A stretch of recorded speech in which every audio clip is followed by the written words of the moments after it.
ইতিহাস, ঐতিহ্য আর সৌন্দর্য নিয়ে 200 বছরের বেশি সময় ধরে মাথা উঁচু করে এখনও দাঁড়িয়ে আছে আমাদের যশোরের কালেক্টরেট ভবন। দর্শক, ব্রিটিশ ভারতের প্রথম জেলা যশোর, একে একটি জেলা হিসেবে ঘোষণা করা হয় 1781 সালে।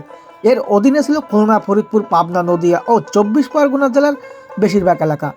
ইস্ট ইন্ডিয়া কোম্পানির রাজস্ব সংগ্রহ ও ঔপনিবেশ শাসন বজায় রাখার জন্য প্রশাসনিক সংস্কারের দিকে গুরুত্ব দেয়। 1786 সালের 4 এপ্রিল মিস্টার টিলম্যান যশোরে কালেক্টরেট প্রতিষ্ঠার প্রস্তাব দেন। তৎকালীন সরকারের কর্তা ব্যক্তিরা তার প্রস্তাবে সাড়া দিলে 1786 সালে যশোর কালেক্টরেটের যাত্রা শুরু হয়। মিস্টার টিলম্যানকে যশোরের প্রথম কালেক্টর নিযুক্ত করা হয়। মুরলীর একটি পুরাতন কুটির বাড়িতে তিনি তার কার্যক্রম শুরু করেন। 1793 সালে মুরলী থেকে কসবা জেলা ম্যাজিস্ট্রেটের কার্যালয় সরিয়ে আনা হয়। 1801 সালে যশোর জেলার প্রথম কালেক্টর ভবন বর্তমান স্থানে গড়ে তোলা হয়।